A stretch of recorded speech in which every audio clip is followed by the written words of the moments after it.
अगर आपने level of organisation को समझ लिया तो आपके लिए बायोलॉजी बिल्कुल आसान हो जाएगी। बेसिकली आज हम स्टडी करने वाले हैं वो लेवल ऑफ ऑर्गेनाइजेशन के बारे में, जिसमें हम जानेंगे कि हमारे पास जो ऑर्गेनिज़म्स है वो किस तरीके से फ़ॉर्म हो रहा है और जो हमारे पास जो लेवल्स हैं वो किस तरीके से और कौन-कौन सी ऐसी लेवल्स हैं जिस तरीके से हमारे पास सेल्स लेकर हमारे पास जो मल्टीसेलुलर ऑर्गेनिज़म्स है, वहाँ तक वो किस तरीके से फ़ॉर्म हो रहा है। तो without wasting any time let's start it. Basically अगर हम आज के टॉपिक के अगर इंट्रोडक्शंस को थोड़ा-सा देखें तो हमारे पास जो है लेवल ऑफ ऑर्गेनाइजेशंस है। लेवल ऑफ ऑर्गेनाइजेशन में हम लोग जानेंगे कि हमारे पास जो मल्टीसेल्युलर कोई भी लिविंग ऑर्गेनिज़म्स है, वो किस तरीके से फ़ॉर्म हो रहा है। हम जैसे कि जानते हैं हमारे पास जो basic unit of life life होता है, वो हमारे पास सेल्स होता है। आज हम जानेंगे कि हमारे पास सेल्स जो है वो सेल्स भी बिल्कुल एक छोटे से यूनिट्स का बना हुआ होता है और वो कौन-कौन से ऐसे यूनिट्स हैं, वो भी समझेंगे।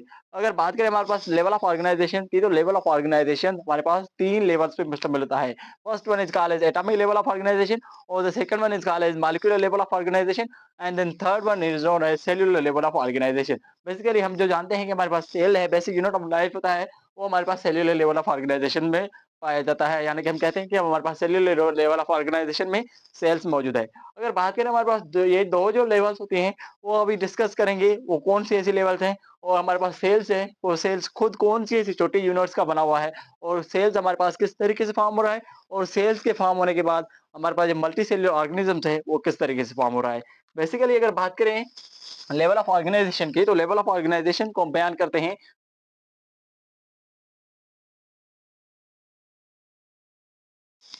अब लेवल ऑफ ऑर्गेनाइजेशन जो हमारे पास मौजूद होता है the sequence in which living organism is form, यानी कि वो सीक्वेंस हमारे पास वो तरतीब जहाँ पे हमारे पास लिविंग ऑर्गेनिजम्स कोई भी है, वो चाहे यूनिसेलुलर हो या मल्टीसेलुलर हो, वो किस तरीके से फॉर्म हो रहा है, इस सीक्वेंस को हम कहते हैं level of organisation. Basically level of organisation हमारे पास सीक्वेंस होती है कि हमारे पास लिविंग ऑर्गेनिजम्स किस तरीके से फॉर्म हो रहे हैं।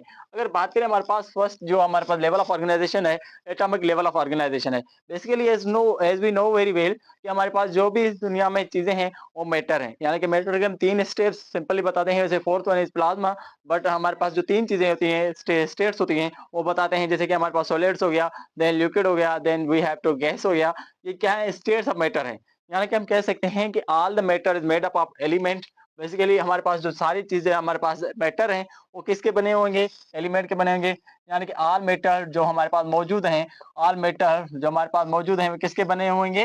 हमारे पास एटम एलिमेंट के बने होंगे। यानी कि ये चीज़ें एलिमेंट की बनी है। अब यूनिवर्स का मिसाल ले लेते हैं। हमारे पास यूनिवर्स में जो भी चीज़ें हैं, वो क्या है? पहली सी बात तो मैटर है। चाहे हम कोई भी चीज़ उठा लें, हमारे पास जो है वो सॉलिड होगी, लिक्विड होगी या गैस से रिलेटेड होगी या प्लाज़्मा होगी, या हमारे पास कोई भी ऐसे स्टेट्स ऑफ मैटर में होगी। और वो जो मैटर है वो किस चीज़ का बना है? वो जो मैटर है हमारे पास वो है एलिमेंट का बना हुआ। अब एलिमेंट किसके बने हुए होंगे? एलिमेंट जो होते हैं कॉम्बिनेशंस होते हैं किस चीज़ का? एटम का कॉम्बिनेशन होते हैं। यानी कि एटम की कॉम्बिनेशन को हम एलिमेंट कह देते हैं। अब बेसिकली हमारे पास ये जो चीज़ें होती हैं, सिंपली अगर सीक्वेंस को देखें तो हमारे पास जो सीक्वेंस फर्स्ट जो हमारे पास जो सीक्वेंस होती है, यानी कि सिंबॉलिक सीक्वेंस एटम आ जा रही है। यानी कि अगर हमारे पास एटम है, एटम की कॉम्बिनेशन को हम एलिमेंट कह रहे हैं और एलिमेंट हमारे पास जो एलिमेंट है, वो हमारे पास मैटर बना रहे हैं। बेसिकली ये सिंपल इसकी सीक्वेंस है।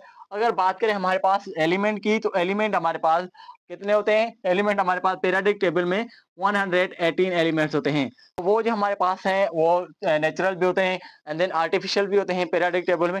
अगर बात करें हमारे पास नेचुरल की, तो नेचुरल जो होते हैं वो 92 होते हैं, यानी कि 92 elements are natural in the periodic table.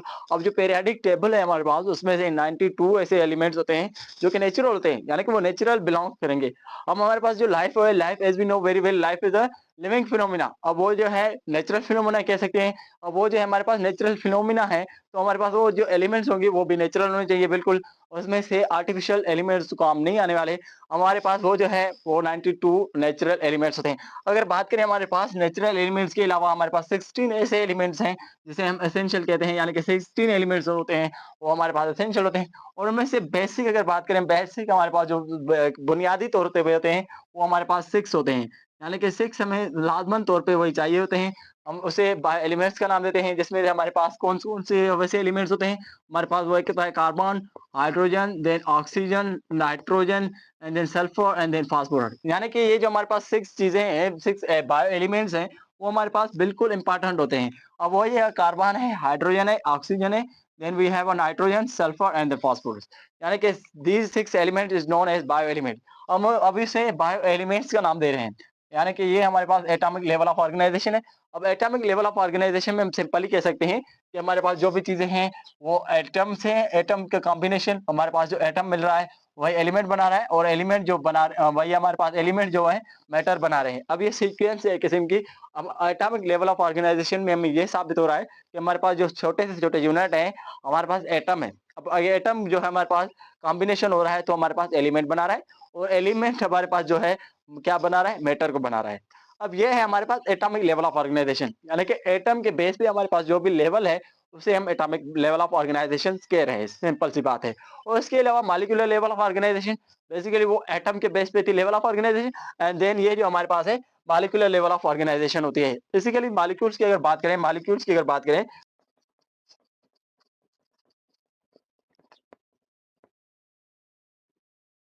हम बयान करते हैं कि हमारे पास जो मॉलिक्यूल्स है, molecules are form by binding of the atoms, यानी कि हमारे पास एटम की अगर बाइंडिंग हो रही है, इसमें से हमारे पास जो एटम की बाइंडिंग के दौरान हमारे पास क्या बन रही है, मॉलिक्यूल बन रहे हैं। यानी कि हमारे पास एटम्स की कॉम्बिनेशन और उसकी फॉर्मेशन और जो हमारे पास बाइंडिंग है उसके दौरान हमारे पास जो मॉलिक्यूल्स मिलते हैं, हम उसे अगर लिविंग ऑर्गेनिज्म से रिलेटेड है तो फिर हम उसे नाम देते हैं बायो मॉलिक्यूल्स का, यानी कि उसे बायो मॉलिक्यूल कहेंगे जो लिविंग ऑर्गेनिज्म से रिलेटेड होगा, यानी कि बायो मॉलिक्यूल्स कहा जाएगा। ये हमारे पास बायोमॉलिक्यूल्स है। अब बेसिकली अगर बात बात करें हमारे पास बायोमॉलिक्यूल्स की, तो बायोमॉलिक्यूल्स के 2 टाइप्स होते हैं। यानी कि मॉलिक्यूल्स हैव 2 टाइप्स। अब उसके पास हमारे पास जो है 2 टाइप्स होते हैं। First one is called as micromolecule and then second one is called as macromolecule. यानी कि micro and the macro 2 types of molecules are also we called as biomolecules. यानी कि ये हमारे पास 2 टाइप्स होंगे मॉलिक्यूल्स के, जिसकी वजह से हम उन्हें डिफरेंशिएट करते हैं कि हमारे पास वो कौन से हैं, किस तरीके से हैं। बेसिकली अगर बात करें हमारे पास ये जो है micro molecules, micro means small होते हैं, यानी कि वो साइज के हिसाब से हमने 2 टाइप्स में डिवाइडेड किया है।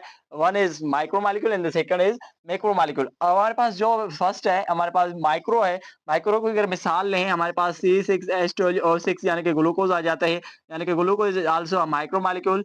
ये हमारे पास माइक्रो मॉलिक्यूल है। और इसके अलावा कोई और मिसाल लें हमारे पास, जैसे अमाइनो एसिड हो गया। अमाइनो एसिड, बिल्कुल अमाइनो एसिड भी क्या है हमारे पास माइक्रो मॉलिक्यूल है। और अगर मिसालें हमारे पास फेयर्स आ जाते हैं, ऑयल्स आ जाते हैं, ये हमारे पास क्या है, माइक्रो मॉलिक्यूल्स हैं। अब basically macro molecule, macro means large हो गया, यानी कि साइज के हिसाब से थोड़ा सा लार्ज है। उसके बाद हमारे पास जो होते हैं वो हमारे पास कहते हैं कि हमारे पास कार्बोहाइड्रेट्स है। कार्ब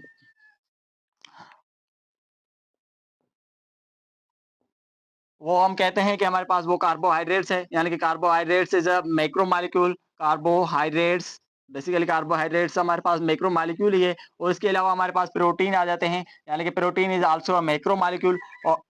और इसके अलावा हमारे पास लिपिड है, यानी कि लिपिड भी हमारे पास क्या है, मैक्रो मॉलिक्यूल के तौर पे है। अब बेसिकली ये मॉलिक्यूल के बेस पे है। हमारे पास वो जो है वो सारे क्या है, एलिमेंट्स आपस में कंबाइन हो रहे हैं, और उसमें से एटॉमिक लेवल के बेस पे हमारे पास एटम के बेस पे था, और ये जो हमारे पास चीजें हैं वो मॉलिक्यूल के बेस पे हैं। अगर हमारे पास ये जो सारे बायो मॉलिक्यूल्स हैं, अगर बायो मॉलिक्यूल्स की बात करें तो इसके अलावा हमारे पास ये सेकंड लेवल के बाद हमारे पास थर्ड लेवल ऑफ ऑर्गेनाइजेशन जो हमारे पास स्टार्ट हो जाती है, उसे हम कहते हैं सेल्यूलर लेवल ऑफ ऑर्गेनाइजेशन। अब basically cellular level of organisation क्या करती है कि ये जो हमारे पास बायो मॉलिक्यूल्स हैं, अगर बायो मॉलिक्यूल्स एक सस्पेंशन की सूरत में काम करें, सस्पेंशन की सूरत में काम करें, हमारे पास वो जो है बायो मॉलिक्यूल्स अगर हमारे पास सस्पेंशन की सूरत में काम करें तो हम कहते हैं हमारे पास वो जो क्या है, प्रोटोप्लाज्म है। अब बेसिकली इसमें से पहली जो चीज बनेगी वो क्या बनेगी, प्रोटोप्लाज्म बनेगा। अब प्रोटोप्लाज्म क्या है, एक्चुअली क्या होता है कि living part of the cell होता है, यानी कि living part of the cell is known as protoplasm. Living part of the cell, यानी कि living part of the cell is known as protoplasm. अब बेसिकली ये हमारे पास प्रोटोप्लाज्म होता है। और इसके अलावा अब अगर बात करें तो इसे हम कहते हैं कि site of reaction, site of reaction, यानी कि प्रोटोप्लाज्म को हम साइट ऑफ रिएक्शंस कहते हैं। साइट ऑफ रिएक्शंस, यानी कि रिएक्शन जहाँ भी होते हैं वहाँ हमारे पास प्रोटोप्लाज्म कहलाते हैं। अब हमारे पास ये है प्रोटोप्लाज्म। अगर बात करें प्रोटोप्लाज्म के बाद हमारे पास अगर यही हमारे पास जो है प्रोटोप्लाज्म एक यूनिट के तौर पे काम करे, यानी कि पहले तो हमारे पास सस्पेंशन के तौर पे ये जो बायो मॉलिक्यूल्स थे, बायोमॉलिक्यूल्स हमारे पास जो सस्पेंशन की सूरत में काम कर रहे हैं, तो हमारे पास क्या बना रहे हैं, प्रोटोप्लाज्म को बना रहे हैं। सिंपल सी बात है। अगर प्रोटोप्लाज्म हमारे पास वही जो है एक यूनिट के तौर पे काम करे, तो हमारे पास क्या बन जाता है, हमारे पास सेल बन जाता है। यानी कि protoplasm work as a unit. Protoplasm क्या करे, हमारे पास यूनिट के तौर पे काम करे, तो हम उसे एक सेल का नाम देते हैं। बिल्कुल, हमारे पास सेल्स फॉर्म हो जाता है। अब सेल्स हमारे पास फॉर्म हो गया है, यानी कि हम जो कहते हैं ना कि हमारे पास cell is a basic fundamental and functional unit of life है, वो हमारे पास यहाँ पे फॉर्म हुआ है। यानी कि ये इतने प्रोसेस, ये जो है, ये लेवल ऑफ ऑर्गेनाइजेशन हमें बताते हैं कि लिविंग ऑर्गेनिज्म किस तरीके से फॉर्म हो रहे हैं। अब सेल्स जो है हमारे पास, सेल्स, अब सेल्स की बात करें तो बेसिकली सेल्स हम कहते हैं, अगर हमारे पास सेम सेल्स, हमारे पास सेम जो सेल्स हैं, अगर हमारे पास कंबाइन हो रहे हैं, तो हम हमारे पास क्या बनाएंगे, टिश्यू बनाएंगे। यानी कि same cells combine to form the tissue, बिल्कुल टिश्यू बनाएंगे। और इसके अलावा अगर हमारे पास टिश्यू जो है, अगर डिफरेंट टिश्यू ये हमारे पास कंबाइन हो रहे हैं, तो हमारे पास क्या बनाएंगे, ऑर्गन बनाएंगे। यानी कि डिफरेंट टिश्यू मेक्स ऑर्गन। अब ऑर्गन्स बनाएंगे, यानी कि कोई भी सेल था, सेम सेल जो है आपस में कंबाइन होते गए हमारे पास क्या बना दिया, टिश्यू को बना दिया। अब जो हमारे पास डिफरेंट जो है टिश्यूज कंबाइन होंगे, डिफरेंट टिश्यूज कंबाइन होंगे, हमारे पास क्या बनाएंगे, ऑर्गन्स को बनाएंगे। जैसे हमारे पास आई हो गया, हार्ट हो गया, लंग्स हो गया, स्मॉल इंटेस्टाइन हो गया, लार्ज इंटेस्टाइन हो गया, उसके अलावा किडनीज हो गई, ये लिवर हो गया, ये सारे क्या है, ऑर्गन्स पे है। अब वो जो ऑर्गन्स है बने किसके बने होंगे, डिफरेंट टिश्यूज के बने होंगे। और जो टिश्यूज बने होंगे वो same type of the cells बने होंगे। बिल्कुल। ऑर्गन्स के अलावा अगर हम बात करें कि डिफरेंट ऑर्गन्स, अगर ऑर्गन्स हैं, ऑर्गन्स वो भी डिफरेंट ऑर्गन्स कंबाइन हो रहे हैं, डिफरेंट ऑर्गन्स कंबाइन हो रहे हैं, तो हमारे पास क्या बनाएंगे, ऑर्गन सिस्टम बनाएंगे। Organ system. अब ऑर्गन सिस्टम किस तरीके से कैसे कह रहे हैं, अगर हमारे पास मिसाल है, हमारे पास डाइजेस्टिव सिस्टम होता है, ये क्या है, ऑर्गेनिक सिस्टम है। अब इसके लिए इसमें से हम माउथ और हमारे पास जो स्टमक होता है, और इसके अलावा small intestine, large intestine, rectum वगैरह जो इंक्लूड होते हैं, हमारे पास वो सिस्टम है। यानी कि वो उसमें से क्या हो रहा है कि different types of organs include होते हैं। अब डिफरेंट टाइप्स ऑफ ऑर्गन्स अगर इंक्लूड हैं, तो फिर हमारे पास वो क्या बन जाता है, ऑर्गन सिस्टम बन जाता है। अब डिफरेंट ऑर्गन सिस्टम अगर कंबाइन हो रहे हैं, अगर हमारे पास जो ऑर्गन सिस्टम है, ऑर्गन सिस्टम, वही ऑर्गन सिस्टम जो है डिफरेंट है, तो हमारे पास वो जो बनाते हैं, मल्टी सेल्यूलर बनाते हैं या लिविंग ऑर्गेनिजम्स बना देते हैं। अगर वही जो है हमारे पास डिफरेंट है, तो हमारे पास क्या बनाएंगे, मल्टी सेल्यूलर लिविंग ऑर्गेनिज्म बनाएंगे। Multi multi cellular living organisms बनाएंगे। अब यही जो हमारे पास है लिविंग ऑर्गेनिजम्स जो भी बन रहा है, वो किस तरीके से बन रहा है, ऑर्गन सिस्टम कंबाइन हो रहे हैं, और हमारे पास मल्टी सेल्यूलर लिविंग ऑर्गेनिजम्स को फॉर्म कर रहे हैं। ये है हमारे पास सेल्यूलर लेवल ऑफ ऑर्गेनाइजेशन।